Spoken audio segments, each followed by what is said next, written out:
It was supposed to be another powerful Sunday morning at Fellowship Church, a day of praise, music, and inspiration, led by one of the most passionate voices in modern ministry, Pastor Charles Jenkins. The sanctuary was alive with energy, the choir lifting voices high as the congregation swayed in worship. No one could have imagined that within minutes, the music of joy would be replaced by cries of fear. When Pastor Jenkins suddenly collapsed in the middle of his sermon, a moment that began in faith transformed into one of the most emotional and unforgettable scenes in the church's history. What followed was not only a medical emergency, but also a moment of reckoning that shook a congregation, sparked national conversation, and revealed the weight carried by those who stand behind the pulpit.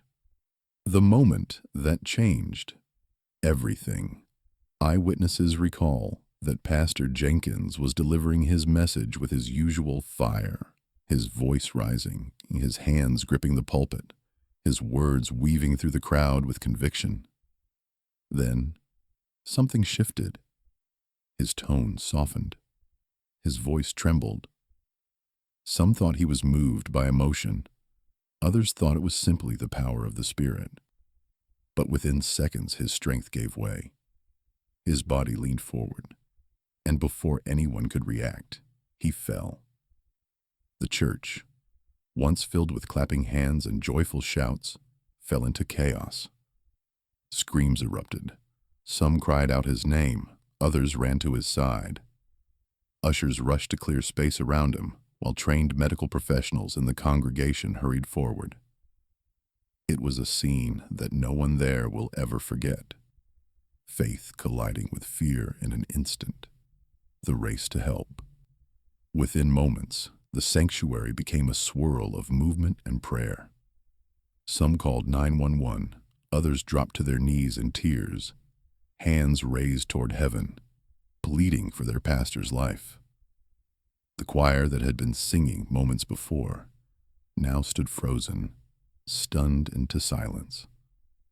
Paramedics arrived quickly, wheeling in a stretcher, as ushers tried to calm the panic that had rippled through every pew.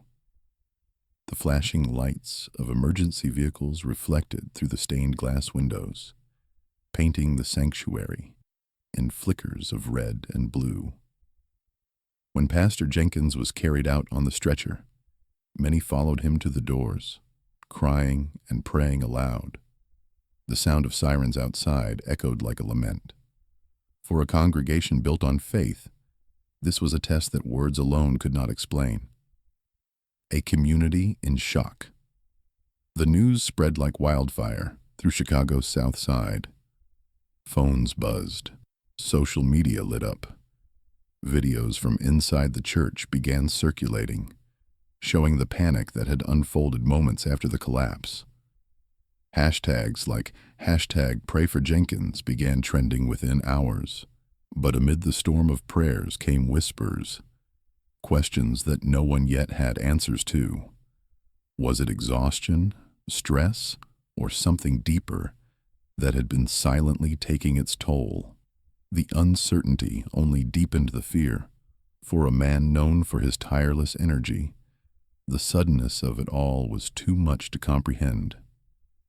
Church members gathered outside hospitals, forming prayer circles under streetlights, singing softly through tears as they waited for updates. What had begun as worship had now become a vigil. Inside the hospital walls. At the hospital, doctors and nurses worked urgently to stabilize Pastor Jenkins. Official updates were scarce, only that he was alive, but in serious condition.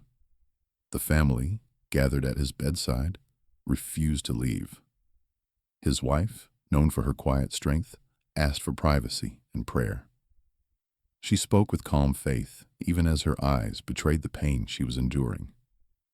Church elders arrived one by one, some pacing the hallways, others standing silently in corners, heads bowed.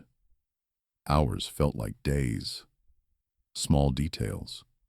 A flicker of movement, a brief response, were enough to reignite hope, even as doctors warned that recovery would take time and rest.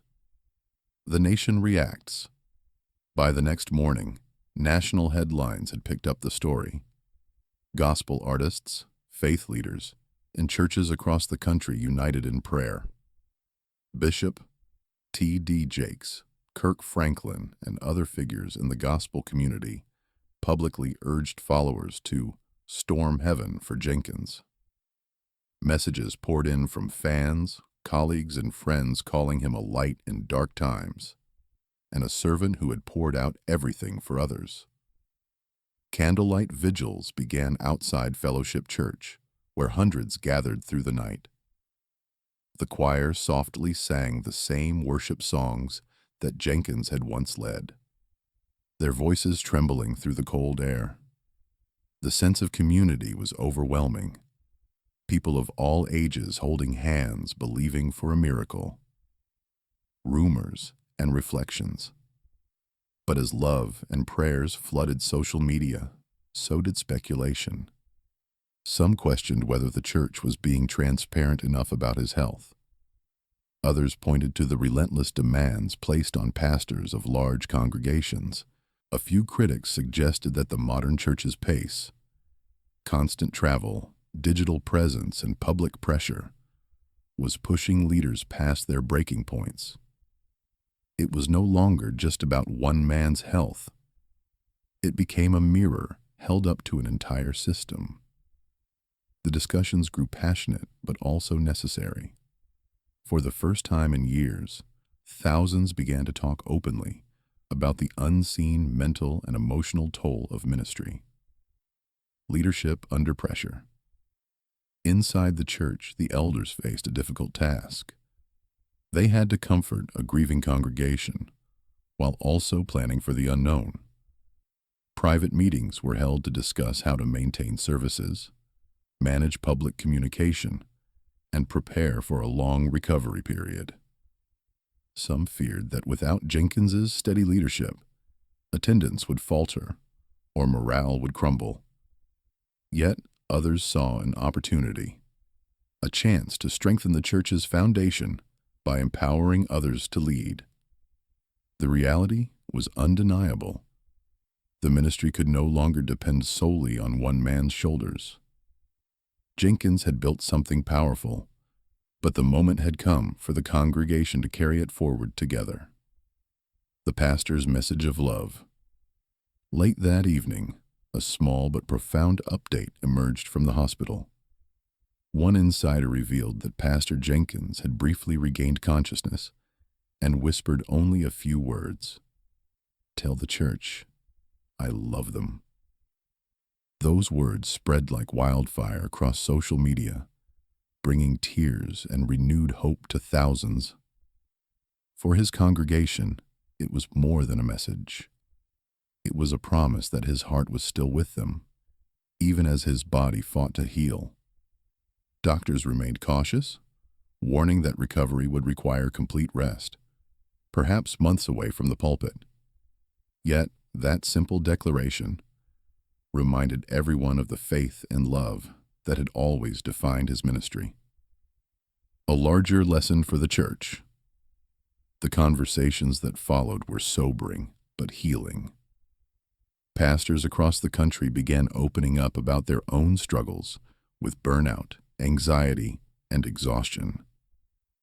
Congregations began to look inward, asking how they could better support their leaders. One elder at Fellowship Church said it best. Maybe this was a wake-up call, not a punishment, but a reminder that even our shepherds need care. The story became less about crisis and more about compassion. Churches that had once competed began praying together. Members who had drifted away returned to the fold, moved by the vulnerability of their leaders' struggle. The power of community. In the following days, Fellowship Church transformed from a place of fear into a beacon of faith. Volunteers organized daily prayer chains, feeding programs, and wellness workshops. They were determined not to let the crisis divide them. What was once a single man's ministry had become a collective mission.